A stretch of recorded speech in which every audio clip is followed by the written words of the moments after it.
दुनिया में परिवार से बढ़कर कोई सुख नहीं है। माता पिता, भाई बहन आदि रिश्तों से सजा परिवार एक गुलदस्ते की तरह होता है। इन रिश्तों में गलतफहमी व मनमुटाव होने से पूरे परिवार की शांति भंग हो जाती है। इसका असर पूरे परिवार पर पड़ता है। नमस्कार, स्वागत है आपका हमारे इस खास कार्यक्रम भाग्योदय में। मैं डॉक्टर नीति शर्मा, ज्योतिष एवं वास्तु विशेषज्ञ, आपके सामने आज एक बहुत रोचक विषय लेकर आई हूँ। आज हम बात करेंगे कि हमारे परिवार में जो आपसी मतभेद हो गए हैं आजकल जो सेपरेशन की तरफ हमारे परिवार जाते जा रहे हैं, इनके पीछे क्या ज्योतिषीय कारण है और कैसे हम अपने पारिवारिक संबंधों में एकजुटता लेकर आएँ, प्यार बनाकर लेकर आएँ, कैसे स्नेह उत्पन्न हो, कैसे हमारा पारिवारिक वातावरण खुशहाली से भर जाए। वैदिक ज्योतिष के अनुसार जन्म कुंडली के द्वितीय भाव जो है वो परिवार का होता है, आपके धन संचय का भी भाव होता है वो, और जो चतुर्थ भाव है वो घर का होता है, घर के सुखों का होता है। सप्तम भाव पति पत्नी से संबंधित होता है। यदि इन भावों का स्वामी कहीं भी कमजोर हो या इन भावों में कोई क्रूर या अशुभ ग्रह जैसे मंगल, शनि, राहु, केतु स्थित हो जाएं तो परिवार में अशांति व क्लेश होने लगता है। इसके निवारण हेतु अपनी कुंडली का किसी अनुभवी ज्योतिष से विश्लेषण करवाएं और यह ग्रह क्लेश जो है अथवा जो क्लेश के कारक करने वाले ग्रह हैं आपकी कुंडली में, उनसे संबंधित आप उपाय करें। आजकल अनुभव में देखा जाता है कि घर के अंदर पति पत्नी के बीच के जो रिलेशंस हैं वो कहीं ना कहीं कमज़ोर हो रहे हैं। तलाक जैसी स्थितियां बहुत आम हो चुकी हैं। क्या करना चाहिए पति पत्नी को अपने रिश्ते को मजबूत बनाने के लिए? इससे ज़्यादा कोई रिश्ता इम्पोर्टेंट जैसे जीवन में होता ही नहीं। कहते हैं तेरी खुशी से नहीं गम से भी है रिश्ता मेरा, तू जिंदगी का अनमोल हिस्सा है मेरा, तेरी मोहब्बत सिर्फ लफ्ज़ों की मोहताज नहीं, तेरी रूह से रूह का रिश्ता है मेरा। ऐसा होना चाहिए पति पत्नी का रिश्ता। तो क्या करें जब क्लेश हो पति पत्नी के बीच? कई बार आपस में मतभेद या एक दूसरे के विचारों से सहमत ना हो पाने के कारण पति पत्नी के बीच में बहस छिड़ जाती है, जो थोड़ी देर में लड़ाई यानी कलह का रूप ले लेती है। यदि ऐसा वाक युद्ध घर में लगभग रोजाना ही होता है तो दोनों पति पत्नी को बुधवार के दिन 2 घंटे का मौन व्रत धारण करना चाहिए। इससे आपको मानसिक शांति मिलेगी और आपके जो मानसिक द्वंद्व है एक दूसरे के प्रति वो शांत होंगे। ग्रह क्लेश निवारण के उपाय के तौर पर पत्नी को प्रसन्न करने के लिए पति शुक्रवार के दिन, फ्राइडे वाले दिन सुंदर सुगंधित पुष्प, बहुत ज़्यादा सेंटेड जो पुष्प होते हैं, आप गुलाब ले सकते हैं, लेकिन इस चीज़ का ध्यान रखें कि आप जब भी गुलाब लें उसके कांटे जो हैं उनको आप रिमूव कर दीजिए, उनको हटा दीजिए। या इत्र, कोई भी फॉर्म में आप परफ्यूम भी ले सकते हैं। अगर इत्र ना हो तो वो आप अपनी पत्नी को भेंट करें। इसके साथ ही इस दिन चांदी की कटोरी में से दही शक्कर लेकर आप पत्नी को खिलाएं। इससे आपका और आपके पत्नी के बीच का जो मनमुटाव है वो शांत हो जाएगा और प्रेम बढ़ जाएगा। यदि पति पत्नी की मांग में सिंदूर भरे या पत्नी पति के मस्तक पर पीला तिलक लगाए तो भी ग्रह क्लेश जो होते हैं समाप्त होते हैं। पत्नी को अपने बेडरूम यानी शयन कक्ष में जहाँ आप सोते हैं उसके अंदर लाल कपड़े में 100 ग्राम सौंफ सुबह स्नान के बाद बांधकर रख देनी चाहिए। आप अपने पिलो के नीचे भी रख सकते हैं। इससे भी आपके बीच में अगर कोई भी अंडरस्टैंडिंग की प्रॉब्लम है वो प्रॉब्लम शांत होती है। ग्रह क्लेश के उपाय के तौर पर पति पत्नी दोनों को ही फिरोजा एक रत्न आता है जो ब्लू कलर का होता है, उसको धारण कर लेना चाहिए। फिरोजा रत्न के प्रभाव से वैवाहिक सुख जो है जिसमें बाधाएं आ रही हैं वो खत्म होती हैं और वैवाहिक सुख प्राप्त होते हैं। इसे चांदी की धातु में बनाएं और अनामिका उंगली में, ये जो आपकी रिंग फिंगर है, इसमें धारण करें। इसका सीधा कनेक्शन आपकी हर्ट की जो नर्व्स हैं उससे होता है। तो इससे आपके जो दिल के बैर हैं मियाँ बीवी के वो खत्म हो जाते हैं। वैवाहिक जीवन की सुख की प्राप्ति की चाह रखने वालों को फिरोजा रत्न बहुत उपयोगी है। पति पत्नी प्रतिदिन लक्ष्मी नारायण या गौरी शंकर के मंदिर में जाकर उनकी पूजा करें। ये दोनों ही जो भगवान हैं इनके बीच में बहुत अच्छी बॉन्डिंग दिखती है लक्ष्मी नारायण और गौरी शंकर के बीच में। ऐसा करने से भी घर में शांति भी रहेगी। चाहे आप सोमवार के दिन 2 मुखी रुद्राक्ष भी धारण कर सकते हैं। यह कार्य ग्रह क्लेश निवारण का एक अच्छा उपाय है। कहते हैं सास बहू का रिश्ता अगर अच्छे से निभ जाए तो उस घर में खुशियों की अपार बरसात होने लगती है। लेकिन आजकल देखने में आता है कि सास बहू का आपस में मतभेद बहुत ज़्यादा हो रहा है, उनके विचारों का कहीं भी मेल नहीं होता। तो क्या करें? कलेश जो अगर सास बहू के बीच में आपके घर में बहुत ज़्यादा है, उसकी शांति के लिए आपको क्या करना चाहिए, चलिए जानते हैं। सास बहू के रिश्ते में शांति बनाए रखने के लिए घर में बर्तनों के गिरने व उनके टकराने की आवाज़ ना आने दें। किचन में काम करते हुए इस चीज़ का ध्यान रखें कि बहुत ज़्यादा बर्तन आप ना पटकें या उससे ज़्यादा आप नॉइज़ ना क्रिएट करें। ये ऐसे कारण हैं जिनकी वजह से सास बहू में काफ़ी ज़्यादा मतभेद देखा जाता है। घर को हमेशा साफ सुथरा व सजा कर रखें, क्योंकि अगर आप घर को गंदा रखेंगे किसी भी रूप में तो वहाँ पे एक नेगेटिव ऊर्जा का प्रभाव आने लग जाएगा, और इसी कारण से साफ सफाई के ही कारण से आपस में सास बहू में कोई ना कोई मतभेद स्टार्ट हो जाता है। तो कोशिश करें कि अपने घर को साफ सुथरा व सुंदर सजाकर व्यवस्थित रखें। घर में नकारात्मक भाव को निकालने के लिए बहू को चाहिए कि वो सूर्योदय से पहले घर में झाड़ू लगाकर कचरे को घर से बाहर फेंक दे। इसका शास्त्रों में बहुत महत्व है कि आप सूर्योदय से पहले जब भी घर की सफाई कर लेते हैं, घर से जो भी नेगेटिव एनर्जी है कचरे के रूप में उसको बाहर कर देते हैं, तो सूर्य उदय के साथ आपके घर में पॉजिटिव ऊर्जा का प्रभाव स्टार्ट हो जाता है, जो आपके घर में आने वाली खुशियों के लिए, आपके आपसी रिश्तों के लिए बहुत ज़रूरी है। ऐसा देखा जाता है कि कई बार आपके पितृ शांत नहीं होते हैं, पितृ अतृप्त होते हैं। उनकी शांति के लिए आपको नियम से पितरों का पूजन करना चाहिए, और कुछ नहीं तो आप अमावस्या वाले दिन पितरों के निमित्त थोड़ा भोजन निकाल लिया करें। पितरों के पूजन करने से पितृ शांत होते हैं और आपके घर की ग्रह क्लेश की बाधाएं खत्म होती हैं। रोटी का एक बहुत अचूक उपाय है। रोटी बनाते वक्त पहली रोटी आप गाय व आखिरी रोटी कुत्ते के लिए निकालें और रोज़ाना उन्हें खिलाएं। ऐसा करने से आपके घर के सारे क्लेश खत्म हो जाते हैं। सास व बहू के अगर रिश्ते में बहुत ज़्यादा कटुता आ जाए तो दोनों को ही ओम शांति मंत्र का जाप 21 दिनों तक लगातार करना चाहिए। आपको अपने से भी प्रयास करना चाहिए ताकि आप एक दूसरे के प्रति आदर से और प्रेम से व्यवहार कर पाएं। साथ ही रोटी बनाते वक्त जब तवा चूल्हे पर रखती हैं आप, तो जब तवा थोड़ा गर्म हो जाता है तो उस पर कुछ ठंडे पानी की आप छींटे डाल दें और फिर उसके उपरांत आप रोटी डालें। ऐसा करने से आपकी सास के साथ अगर कोई भी मतभेद है वो शांत हो जाएगा।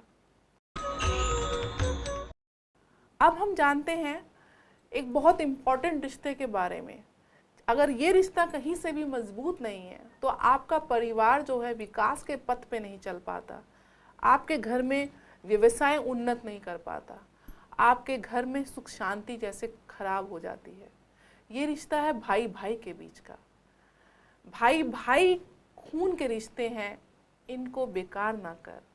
चाहे सब छीन ले मुझसे, बस किसी प्यार के लिए अपने प्यार में दीवार ना कर। आज भाई भाई ही एक दूसरे के खून का जैसे प्यासा हुआ है। इस रिश्ते को में अगर क्लेश आ जाए, इस रिश्ते में अगर विवाद आ जाए, तो कौन से उपाय करने से भाई भाई के बीच में दोबारा से प्यार उमड़ पड़ता है, चलिए जानते हैं। श्री गणेश व भगवान कार्तिक का आपस में प्रेम भाईचारे की मिसाल है। ऐसे में यदि आपके घर में भाई भाई के बीच में कलेश हो रहा है तो गणेश जी एवं स्वामी कार्तिक जी का पूजन आप प्रतिदिन किया करें, ताकि आपके कलेश जो हैं वो खत्म हो जाए। दूसरा उपाय जो है, अगर कहीं से भी आपकी कुंडली में शनि का प्रभाव तृतीय भाव यानी कि 3rd हाउस में पड़ रहा है, जो आपके छोटे भाई का है, उस प्रॉब्लम को सॉल्व करने के लिए आप शिवलिंग पर शमी पत्र चढ़ाएं। शमी जो है शनि का पौधा है, इसको शिवलिंग पर अर्पण करने से भाई के बीच में जो विवाद है वो शांत हो जाते हैं। साथ ही विष्णु जी को तुलसी पत्र चढ़ाने से भी भाई भाई के बीच में प्यार बढ़ने लगता है। माता पिता का पूजन करना अति अनिवार्य है। जो व्यक्ति अपने घर में अपने माँ पिता को सम्मान नहीं दे पाते, वहाँ पे हमेशा ही क्लेशों का वास हो जाता है। इसलिए माता पिता एवं पूजनीय व्यक्ति हैं, जो भी आपसे उम्र में बड़े हैं, अनुभव में बड़े हैं, आपको उनका मार्गदर्शन चाहिए, उनका नित्य ही चरण स्पर्श करके आशीर्वाद लीजिए। इससे भी आपके जो घर की नेगेटिव ऊर्जा है, जो ग्रह क्लेश के कारण है, वो खत्म हो जाएंगे।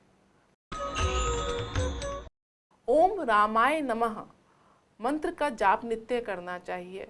रामायण एक बहुत अच्छा उदाहरण है जिसमें भाई और भाई का प्रेम बहुत अच्छे से देखा गया है।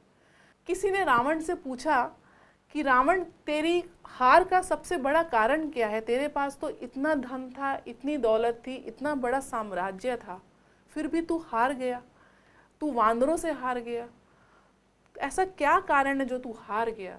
तो रावण ने सिर्फ एक बात कही कि मेरे पास विभीषण था और राम के पास लक्ष्मण।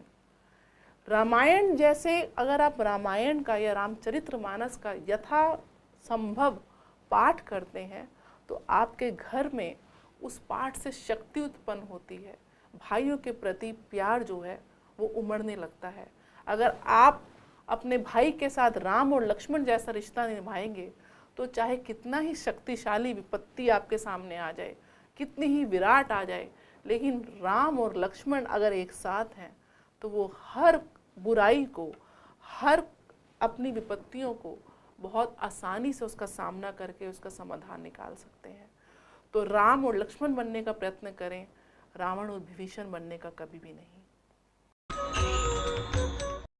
एक और रिश्ता बहुत महत्वपूर्ण है आजकल के पारिवारिक समावेश में, वो है भाभी और नंद का रिश्ता। भाभी के लिए कहा जाता है, रिश्ते सभी महके पर भाभी से मायका है, मेवों से बनी खीर में जैसे केसर का जायका है। ये है भाभी का रोल आपके परिवार में। तो क्या करें जब क्लेश हो नंद भाभी का, या फिर जेठानी और देवरानी में भी कई बार बहुत मतभेद देखे जाते हैं। इसके लिए आपको सर्वप्रथम गाय के गोबर का आप एक दीपक बनाइए, उसमें थोड़ा तेल डाल दीजिए, आप तिल का तेल ले सकते हैं, और इस दीपक में आप थोड़ा सा गुड़ डालकर घर के मुख्य दरवाजे पर रखिए। इससे भाभी और जो नंद के बीच में अगर रिश्ते में कुछ कटुता आ गई है, या देवरानी और जेठानी के बीच में कोई ईगो की वजह से क्लैशेस हो रहे हैं, उसमें शांति आएगी। साथ ही ओम नमः शिव शक्ति स्वरूपाय मम ग्रहे शांति कुरु कुरु स्वाहा, आप शिव भगवान से इस मंत्र के द्वारा अपने घर में शांति की प्रार्थना कर रहे हैं। इस मंत्र का जाप आप 41 दिनों तक नित्य 11 माला, आप इसमें रुद्राक्ष की माला का प्रयोग करें, क्योंकि शिव जी की उपासना में केवल रुद्राक्ष की माला का ही प्रयोग किया जाता है। तो 41 डेज तक 11 बार माला करने से इस मंत्र का आपके पर्सनल रिलेशनशिप भाभी और नंद के या देवरानी और जेठानी के शांत हो जाएंगे, उनमें प्यार आ जाएगा। शिवलिंग पर परिवार के सभी सदस्य दूध, गंगाजल, बेलपत्र और कुछ पुष्प चढ़ाएं, भगवान शिव का पूजन करें। भगवान शिव का जो परिवार है वो एक आइडियल फैमिली है, वहाँ पे सबसे ज़्यादा प्रेम और स्नेह देखा जाता है। इसलिए अगर आपकी कोई भी पारिवारिक ग्रह क्लेश हो तो उसमें भगवान शिव के परिवार का पूजन बहुत ही श्रेष्ठ फल देता है। साथ ही राम जी के परिवार का, अगर आप राम, लक्ष्मण, सीता, भरत, शत्रुघ्न और हनुमान जी की भी एक तस्वीर अपने घर के नॉर्थ वेस्ट डायरेक्शन में लगाते हैं और उनकी नित्य पूजा करते हैं या ध्यान रखते हैं, तो आपके परिवार में राम राज्य स्थापित हो जाएगा। घर को सुंदर व सजा कर रखें एवं घर के चारों कोनों में शंख की ध्वनि करें। गीता का पाठ भी गृह शांति को बनाने के लिए सहायक होता है। चलिए जानते हैं कि गृह के लिए शांति के और ऐसे कौन से उपाय हैं जो आप जनरली हर किसी प्रॉब्लम के लिए कर सकते हैं। चाहे आपके किसी संबंध में मनमुटाव हो या ना हो, लेकिन आपके घर के अंदर पॉजिटिव ऊर्जा हमेशा सक्रिय रहे, उसके लिए ये कुछ उपाय जो हम आपको बताने जा रहे हैं ये आप नियमित रूप से करिएगा। आपके घर में कभी भी क्लेश जैसी स्थिति नहीं आएगी। लेकिन हाँ, ये ज़रूर कहना चाहूँगी कि आपको खुद से भी प्रयास करना पड़ेगा। खाली उपाय मात्र से ही ऐसा नहीं होता है, लेकिन आपको अपने मन से भी दूसरों के प्रति, अपने घर वालों के प्रति स्नेह भाव रखना पड़ेगा, उनका आदर करना पड़ेगा। आजकल देखने में आता है कि एक घर की दो स्त्रियां ही आपस में लड़ रही हैं, या पुरुष जो हैं वो स्त्रियों का सम्मान नहीं कर रहे हैं। आपकी जानकारी के अनुसार मैं बताऊं कि लक्ष्मी का वास वहीं होता है जहाँ स्त्रियों का पूजन और उनका सम्मान होता है। और जो लक्ष्मी है वो आपकी जो शुक्र ग्रह है उसकी कारक मानी जाती है। शुक्र जो है साउथ ईस्ट की डायरेक्शन में उच्च का माना जाता है। तो अगर आपको शुक्र की और लक्ष्मी की कृपा चाहिए तो आपको घर की नारियों का सम्मान अवश्य ही करना पड़ेगा, अन्यथा आपके घर में कभी भी सुख संपत्ति नहीं आ सकती। और मैं ये बात नारियों से भी कहना चाहूँगी कि वो आपस में भी एक दूसरे की ज़रूरतों को समझें। ऐसा नहीं होता कि पीड़ा खाली शारीरिक रूप से दी जाए उसी को हम पीड़ा कहते हैं। कई बार पीड़ा मानसिक रूप से भी आप एक दूसरे को दे रहे होते हैं, कभी आप पीड़ा आर्थिक रूप से भी दे रहे होते हैं, पीड़ा कई बार भावनात्मक भी होती है। तो एक दूसरों की भावनाओं का कदर करते हुए, ख्याल रखते हुए, मेरी इस कार्यक्रम के माध्यम से आप सारी स्त्री शक्तियों से भी अनुरोध है कि आपस में भी आप स्नेह बना के रखें, ईर्ष्या द्वेष भाव का त्याग करें और अपने घर को कलह से मुक्त करें। अब हम जानते हैं कुछ ऐसे उपाय जो आप नित्य रूप से करेंगे तो गृह क्लेश में शांति प्राप्त होगी। सर्वप्रथम आप आटा गूंथते समय उसमें एक चुटकी नमक व बेसन मिला लें। ऐसा करने से भी गृह क्लेश शांत होता है। जब भी आप गेहूं को पिसवाने के लिए जाएं तो केवल आप सोमवार व शनिवार का ही दिन चुनें। गेहूं आप मंडे और सैटरडे को ही पिसवाएं और पिसने से पहले उसमें थोड़े से चने मिलवा दीजिएगा। इससे भी गृह क्लेश शांत होता है। साथ ही जब भी नवरात्रे आते हैं, नवरात्रों के दिनों में आप घर में किसी भी विद्वान पंडित से दुर्गा सप्तशती का पाठ अवश्य करवाएं। दुर्गा माँ की कृपा से, लक्ष्मी माँ की कृपा से आपके घर के सारे क्लेश शांत हो जाएंगे। चींटियों को शक्कर खिलाइए। आप आटे के साथ शक्कर मिक्स करके अगर आप चींटियों को खिलाते हैं तो आपके घर के क्लेश शांत होते हैं। साथ ही घर के उत्तर पूर्व, नॉर्थ ईस्ट यानी ईशान कोण में कभी भी शौच को स्थान ना दें। वहाँ पे कभी भी टॉयलेट नहीं होना चाहिए। इस स्थान को जो नॉर्थ ईस्ट है आपका, उसको हमेशा साफ सुथरा रखें और हल्का रखिए उसको। वहाँ पे कभी भी कोई भारी वस्तु ना रखें। अगर आप वहाँ पे भारी वस्तु रख देंगे तो आपके घर में जितने भी लोग हैं, जितने भी मेंबर्स हैं, उनके माइंड पे हमेशा प्रेशर बना रहेगा। कभी भी उनकी क्लैरिटी नहीं होगी माइंड में। एक दूसरे के प्रति वो बिना वजह ही हीन भावना का शिकार हो जाएंगे। तो नॉर्थ ईस्ट को आप कोशिश करिए कि उसमें खाली रखें, उसको जितना ओपन रखें उतना ही अच्छा है। और वहाँ पे तो शौच बिल्कुल ही निषेध है, टॉयलेट वहाँ पे बिल्कुल भी नहीं होना चाहिए। आप अपनी कुंडली का किसी अच्छे ज्योतिष से निरीक्षण करवा लें। कुंडली के बली ग्रहों के मंत्रों का जाप या तो किसी अनुभवी पंडित से करवाएं या स्वयं करें। तो किसी गुरु को आप अपने उनकी गाइडेंस में करें, या आप किसी अच्छे एस्ट्रोलॉजर से अपनी कुंडली को दिखवा लीजिए कि आपके स्ट्रॉन्ग पॉइंट्स कौन से हैं। आप उन स्ट्रॉन्ग पॉइंट्स को आप जब चार्ज करेंगे, एनर्जी देंगे, तो आपके घर में और आपके व्यक्तित्व में पॉजिटिव एनर्जी बढ़ जाएगी। अपनी वाणी में जो दूसरा भाव जो होता है वो वाणी का भी भाव होता है, साथ ही परिवार का भी होता है, और साथ ही वो भाव आपकी सेविंग्स का भी होता है, संचित धन का भी होता है। तो इसलिए कि आपके परिवार में प्यार बना रहे, आपके घर में लक्ष्मी का वास बना रहे, आप अपनी वाणी में मधुरता लाएं और तेज स्वर या ऊंची आवाज में कभी भी बात ना करें। हम आशा करते हैं कि गृह क्लेश निवारण के ये उपाय आपके लिए लाभकारी होंगे और इन उपायों के उपरांत आप गृह क्लेश से मुक्ति पाएंगे। एक ही ध्येय है हमारा कि आपके घर में, आपके जीवन में सुख शांति बनी रहे। उस सुख शांति के हेतु क्या ज्योतिषीय उपाय कर सकते हैं, क्या वास्तु के उपाय कर सकते हैं, इस कार्यक्रम के माध्यम से हम वो सब आपको बता रहे हैं। अपना स्नेह हमारे साथ बनाए रखिएगा, आपका हमें बहुत प्यार मिल रहा है। और एक और क्वेश्चन है कि अगर आपके मन में कोई भी प्रश्न आता है, अपने कोई व्यक्तिगत समस्याएं लेकर आते हैं, या आपको लगता है कि ये प्रॉब्लम बहुत ज़्यादा ही कॉमन हो चुकी है आजकल की लाइफस्टाइल में, वो प्रॉब्लम आप हमको फ़ोन करके या हमारी मेल पे ड्रॉप करके हमको उससे अवगत कराइए, ताकि हम आपकी उन समस्याओं का समाधान इस कार्यक्रम से माध्यम से आपको प्रोवाइड कर सकें। इसी आशा के साथ कि आपके जीवन में सुख शांति बनी रहे, सर्वे सुखिनः भवन्तु की कामना के साथ मैं डॉक्टर नीति शर्मा आपसे आज्ञा चाहती हूँ। नमस्कार।